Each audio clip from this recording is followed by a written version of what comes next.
Command, this is Alpha 9. We're pinned in Devil's Canyon. No air support, no comms, we won't last 10 minutes. The plea crackled over the battered radio, thick with static and panic. In a remote mountain cabin, Serena Vale froze mid-movement, her hand resting on a weathered rifle she swore she'd never carry again.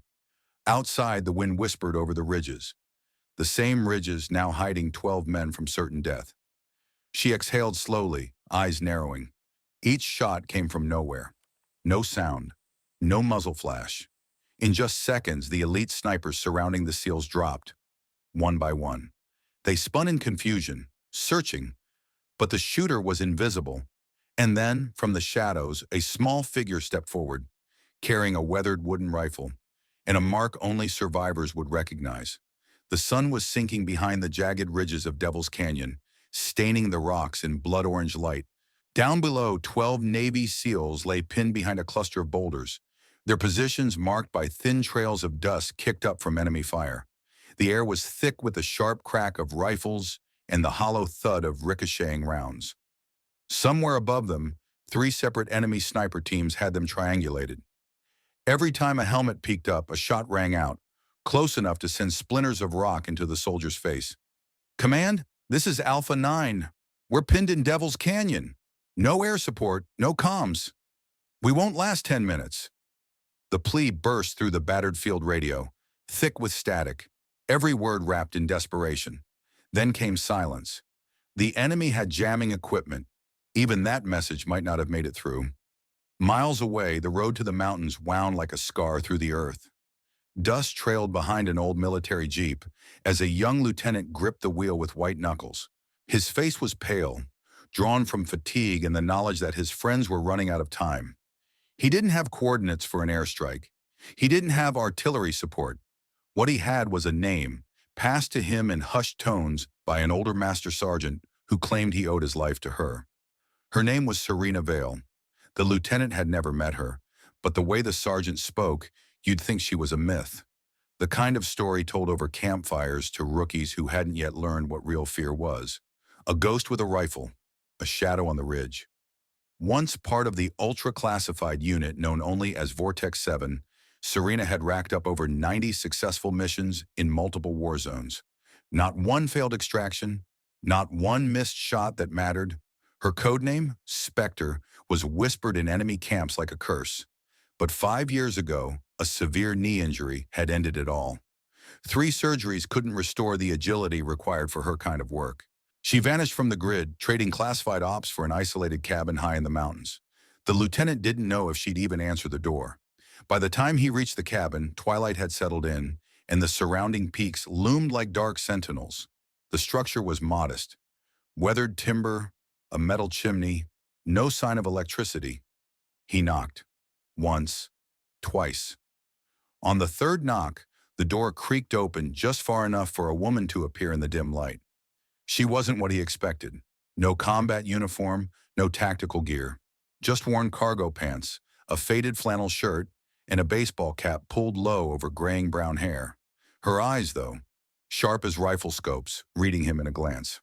"Ma'am, Serena Vale?" he asked, trying to steady his voice. She didn't confirm or deny. "You're military," she said flatly. "Yes, ma'am. There's a SEAL unit trapped in Devil's Canyon, 3 sniper teams on the ridges. They've got no comms, no air support. If we don't move now, they're dead." Her hand rested on the edge of the door. "Find someone else. I put my rifle down a long time ago." "Please." His voice cracked despite his best effort. 12 men. Fathers, brothers, sons. They believed someone would have their backs. She didn't move. The only sound was the wind slipping between the cabin walls. But something flickered in her gaze. A calculation, a memory. Without looking away, she stepped back and reached for a long, weathered rifle leaning against the wall. Its wooden stock bore scars from years of use, each mark a story she never told. "You have a vehicle?" she asked. "Yes, ma'am." "Then drive." 30 minutes later, the lieutenant slowed the jeep near a ridge overlooking Devil's Canyon. Below, the firefight still raged. Serena knelt beside the jeep, scanning the terrain with eyes that measured distance, wind speed, and angles faster than most men could read a map. Her movements were deliberate, almost ritualistic. She checked the rifle's bolt, the scope's alignment. The weapon was decades old, but in her hands it looked like an extension of her body. "Stay here," she said. Before the lieutenant could respond, she was gone, swallowed by the rocks and the growing darkness. It was as if the earth itself had accepted her back into its shadows. Down in the canyon, the SEALs braced for the inevitable. They didn't know help had just arrived. They didn't know that a legend had come out of exile. And they couldn't possibly imagine that, within minutes, the battle would turn. Not with the roar of jets or the thunder of artillery, but with the quiet, surgical precision of a single rifle, wielded by a woman they thought no longer existed. The cabin's air was still, the scent of gun oil lingering faintly from a life Serena Vale had left behind. She stood at the threshold, arms crossed, her frame backlit by the faint glow of a wood stove.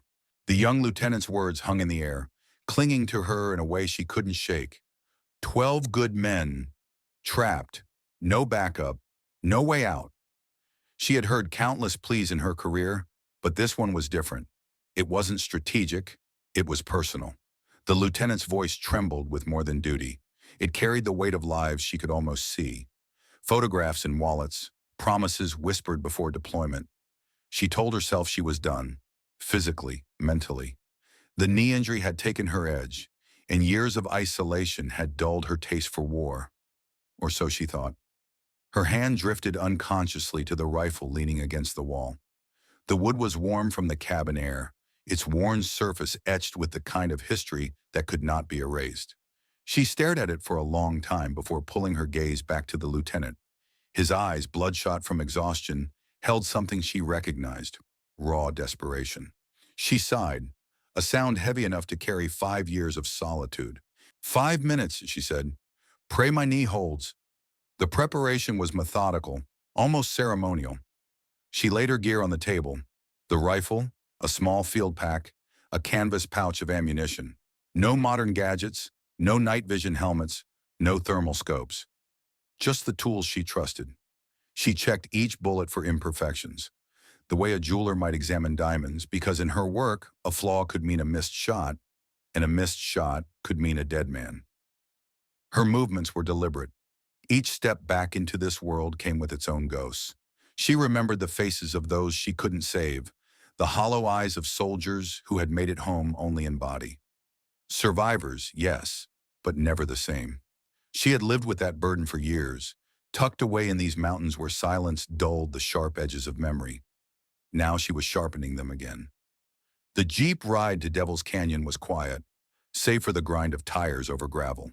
The lieutenant kept stealing glances at her, as if unsure she was real.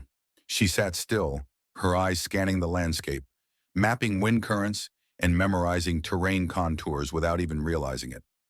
Muscle memory was something you couldn't retire from. The SEALs first saw her when the jeep rolled to a stop on the canyon's edge. Dust swirled around her boots as she stepped out, rifle slung over her shoulder. Their commanding officer, a broad-shouldered man with a jaw like carved stone, looked her up and down with open disbelief. "This is it?" he asked the lieutenant, his voice dripping with incredulity. "This is our backup?" Before the lieutenant could respond, a younger SEAL let out a sharp laugh. "Looks like my mom's here to pick me up from training camp." Another one gestured toward her rifle. "What is that? A museum piece? My grandfather's M1 had more tech than that." Their words slid over her like rain on stone. She'd heard worse, sometimes from enemies, sometimes from supposed allies. Age, gender, the way she didn't fit the mold of the modern warfighter. They saw her size, the graying streaks in her hair, the slight limp in her right leg. What they didn't see was the ledger of 90 missions, each one successful, each one leaving a mark. The commanding officer stepped closer, his tone turning from sarcasm to condescension. "Ma'am, with all due respect, we're facing trained snipers with top-tier optics, thermal gear, the works. This isn't a Hollywood flick where the mysterious stranger saves the day with an antique." She met his gaze with the kind of stillness that unnerves men used to intimidation. "You have a topographical map?" she asked. He blinked. "What?" "A map," she repeated, her voice flat, and 60 seconds of silence. The map arrived, a wrinkled, dirt-stained sheet pulled from one of their packs. She crouched on the canyon rim, scanning it with the same precision she'd used in 100 reconnaissance briefings. Her finger traced the ridgelines, pausing on 3 elevated points. Without looking up, she took in the scene before them. Wind curling between the rocks, the fading light casting long shadows across the enemy positions. Behind her, the SEALs muttered under their breath. One snorted, another shook his head. A third pulled out his canteen as if settling in for the inevitable failure. She ignored them all. In her mind, the battlefield was already shifting into a solvable equation. Distance, elevation, line of sight, rotation of fire. Her injured knee would make movement slower, but not impossible. She had learned long ago that stealth was less about speed and more about control, how little you moved and how much you saw before you took the shot. She folded the map, handed it back, and slung the rifle into her hands. "Stay alive," she said simply. "I'll handle the rest." They watched her disappear over the ridge, the commanding officer shaking his head. "She's not coming back," he muttered. But Serena wasn't gone. She was moving, quietly, precisely, through the terrain as though the canyon had been carved for her. The weight of the rifle in her hands was both comfort and curse, a reminder of who she had been and the cost of becoming her again. Every step brought her closer to the fight she'd sworn off, and every step made her remember why she had once chosen to walk into danger when others hesitated. The men behind her still doubted. They still saw only the surface: an aging woman, an outdated rifle, a limp. What they didn't see, what they couldn't see, was that every scar, every year, and every insult had forged her into the exact weapon the canyon needed that night. And soon the canyon would learn it too. The canyon swallowed her whole. One moment Serena Vale was a silhouette against the dying light. The next she was gone, absorbed into the jagged lines of rock and shadow. From the SEAL's vantage point, she had simply vanished. In reality, she was moving. Not fast, but deliberately. Her limp made long strides impossible, so she compensated by reading the terrain like a book she'd memorized years ago. Each rock outcrop became cover, each shadow a stepping stone. She didn't fight her injury. She worked with it, using the enforced slowness to heighten her awareness of every detail. Her mind ran through the 3 golden rules she had lived by as a sniper. Never be seen, never be heard, never be predictable. In Devil's Canyon, the first 2 were easy. The ridges broke up her outline. The wind carried away any subtle sound. The third rule took planning. She would never fire twice from the same position. Selecting the first position, she reached a shelf of rock that gave her a partial view of the eastern ridge. Enemy sniper positions were invisible to the untrained eye, but she spotted the subtle giveaways. A glint too steady to be a natural reflection, a faint shift in the wind where a barrel disrupted the flow, a shadow that didn't match the rock behind it. Her scope, old glass in an even older frame, wasn't as sharp as modern optics, but she didn't need it. Experience had trained her eyes to resolve shapes before the scope confirmed them. She settled behind the rifle, wedging the stock into her shoulder, the barrel resting on a folded sling to absorb recoil. Breath in, breath out. On the third exhale, she held, the world narrowing to the tiny slice of scope where her target's temple hovered. A gentle squeeze. Pfft, no loud crack, no flash. The enemy sniper dropped out of sight, his rifle clattering against stone. She didn't stay to watch. The rookie mistake was lingering on a kill. Instead, she slid backward, keeping the ridge between her and the next position, moving in a crouch to minimize her silhouette. Patience, she knew, was the sniper's deadliest weapon. Most people thought it was the rifle, the bullet, the perfect aim. But in truth, it was the ability to wait, to ignore the urge to fire at the first opportunity, and instead wait for the inevitable mistake the target would make. The enemy here had better technology, but technology made people lazy. They trusted their gear more than their instincts. Second position, exploiting the wind. Her second perch was higher, with a crosswind slicing through the canyon. Most shooters hated wind. Serena loved it. Wind was camouflage.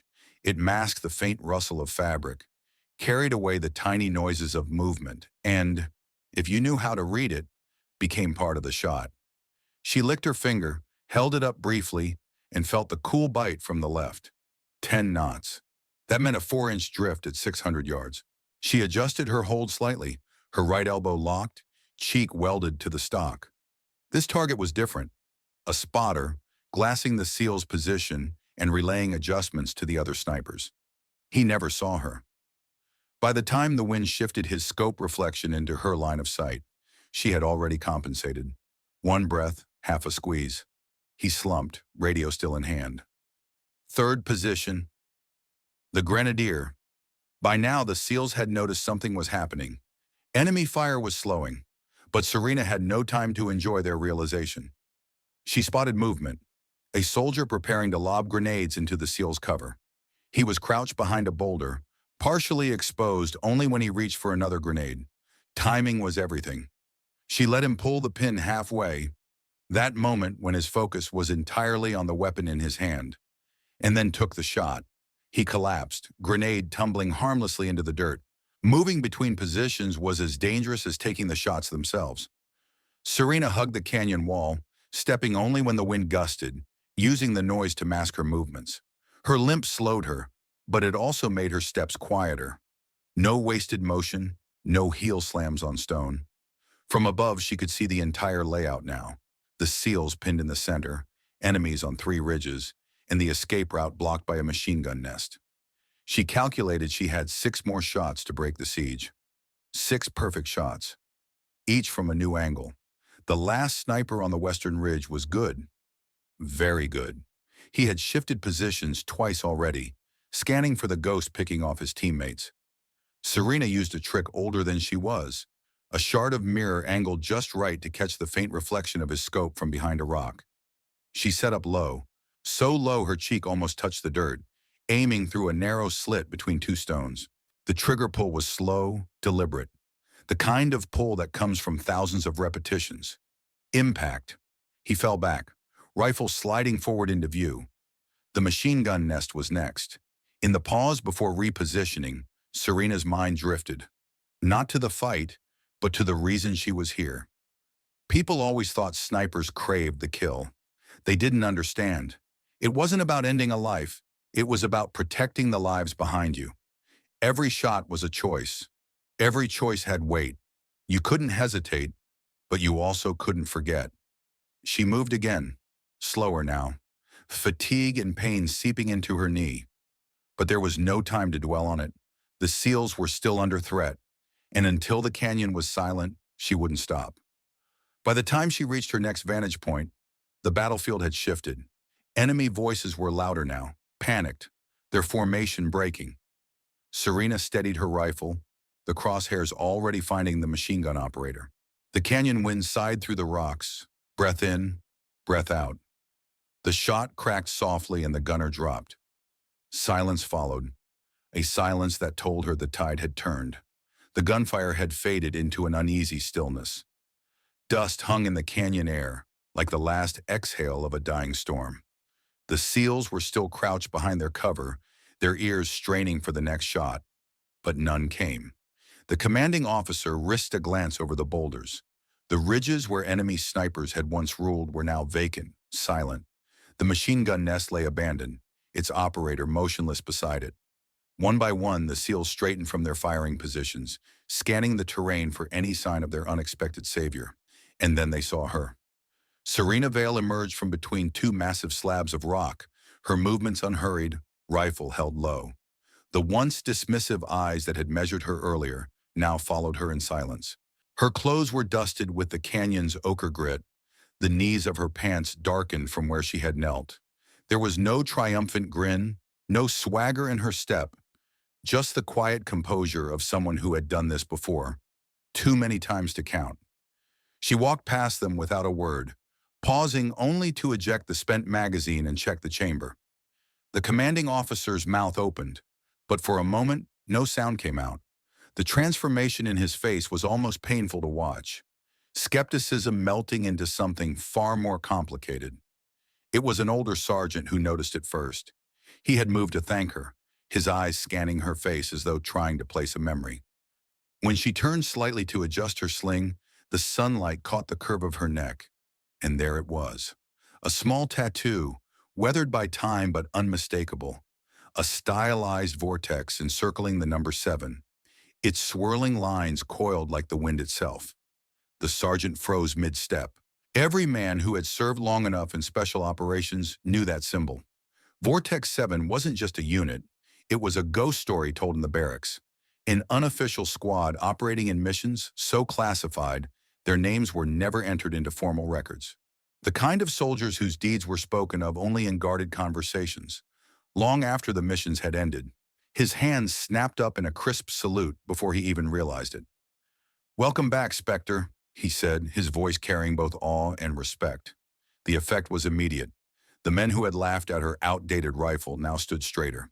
Conversations died mid-sentence. One by one, they followed the sergeant's lead, saluting her with the precision reserved for the highest respect in uniform. The younger privates looked confused, but they mimicked the gesture anyway, sensing instinctively that this moment was bigger than they understood. The commanding officer's cheeks flushed. He remembered every word of mockery he had thrown at her. He also remembered the shots, clean, silent, decisive, that had dismantled an overwhelming enemy force in less than 20 minutes. He stepped forward. "Ma'am, I owe you an apology," he said, voice low but firm. "We didn't know who you were or what you could do." Serena didn't break stride. She acknowledged their salutes with the faintest nod, her eyes scanning the canyon rim as if the battle might reignite at any moment. Her tone when she spoke was calm but final. "You don't need to know who I am. You just need to know your men are going home tonight." The change in their demeanor wasn't about the tattoo alone. Soldiers respected results, and Serena had delivered something no airstrike or reinforcement could have. Survival against impossible odds. Before the fight, she had been judged by surface traits, her size, her age, her outdated gear. In the field, those markers meant nothing. What mattered was effectiveness. The SEALs weren't saluting the rifle or even the name Spectre. They were saluting proof. That skill wasn't always loud, and real power didn't always announce itself. It's a truth repeated in military history. Perception shifts instantly when performance forces a reevaluation. The soldier you doubted becomes the soldier you'd follow anywhere. And sometimes the person you underestimated is the only reason you get to keep breathing. In every generation of warfighters, there are those who operate in the shadows. They don't attend parades. Their faces don't make recruiting posters. They move quietly, complete the mission, and vanish, leaving only the results behind. Serena was one of them. Vortex 7 had no official roster, no public commendations. Every operator who had worn its insignia understood the trade-off. Your victories would be invisible, your failures unrecorded, your name unknown. But you would make a difference in ways the public would never see. Many could not live with that anonymity. They wanted recognition, medals, a legacy that could be measured. But the rare few, like Serena, valued impact over image. For them, the work was the reward. Recognition was, at best, irrelevant, and at worst, a liability. As the extraction chopper's distant rotors began to thrum through the canyon air, the SEALs expected her to join them for the ride back. But Serena adjusted her rifle strap and turned away from the landing zone. "Where are you going?" the lieutenant called after her. She glanced over her shoulder, the faintest shadow of a smile tugging at her lips. "Back where I came from. This fight's done." The lieutenant wanted to press her, to ask why she wouldn't accept the thanks, the recognition. But he stopped himself. He was starting to understand. Legends like her didn't live in the spotlight. They thrived in the space between the public record and the truth, where deeds mattered more than headlines. In that moment, the SEALs understood the paradox of warriors like Serena Vale. The world might never know her name, but her absence would be felt in every life she had saved. And for her, that was enough. The rotors of the extraction helicopters churned the canyon air into swirling clouds of grit. The SEALs moved quickly toward the landing zone, their boots crunching over spent casings and fractured rock. Medics checked each man in turn, confirming the impossible. Not a single casualty among them. In the chaos, someone realized Serena Vale was no longer standing with them. The commanding officer scanned the ridges. "Where is she?" he asked the lieutenant. "She's gone," came the reply. Far from the noise of the landing zone, Serena climbed a narrow path out of the canyon. Her limp slowed her, but her steps were steady, the kind of stride that said she had walked away from battlefields before. She knew the official report would tell the story in sterile language. Enemy neutralized by unknown sniper, SEAL unit extracted without loss. And that suited her fine. Recognition had never been her currency. She had no interest in standing before a row of cameras, shaking hands with brass, or accepting a medal she'd never display. The truth was, medals tarnished. Public praise faded. But the 12 men who would walk through their front doors again, that was permanent. 3 days later, a military courier arrived at her remote cabin. He handed her a small envelope, saluted, and left without a word. Inside was a single item, a challenge coin. It was heavier than it looked, cool against her palm. The design was simple, one side bearing the SEAL insignia, the other etched with a motto, not for glory, but for those beside you. Beneath it, a handwritten note. Ma'am, there are warriors who will never stand on podiums, but who embody the highest ideals of service. You asked for nothing but gave everything. We won't forget. Alpha 9. She turned the coin over slowly, feeling the grooves of the engraving beneath her fingers. For others, such a token might have been a trinket. For Serena, it was proof, quiet, unshakable proof, that the mission had mattered. She placed the coin on a wooden shelf beside a faded photograph of her old Vortex 7 team and a weathered compass from her first deployment. There it joined the few possessions she considered worth keeping. She didn't need the coin to remind her of what she'd done. She kept it because it symbolized something rare. The understanding between warriors that their bond was forged not in the spotlight, but in the dark, when the odds were impossible and no one else was coming. In a world obsessed with recognition, Serena chose a different measure of worth. Her satisfaction didn't come from being known. It came from knowing. Knowing that somewhere, 12 men were alive because she had been there. Knowing that their families would hear their voices again, see them walk through the door. That was the only medal she'd ever needed. Outside her cabin, the mountains stretched endlessly toward the horizon, their slopes bathed in the golden light of late afternoon. Serena cleaned her rifle at the workbench, hands moving with the ease of decades of habit. Every so often, she'd glance at the coin on the shelf, not as a trophy, but as a reminder. She knew another call might come one day, and if it did, she wouldn't hesitate. Not because she sought adventure, and not because she missed the battlefield, but because some fights are worth stepping out of the shadows for, even if no one ever knows you were there.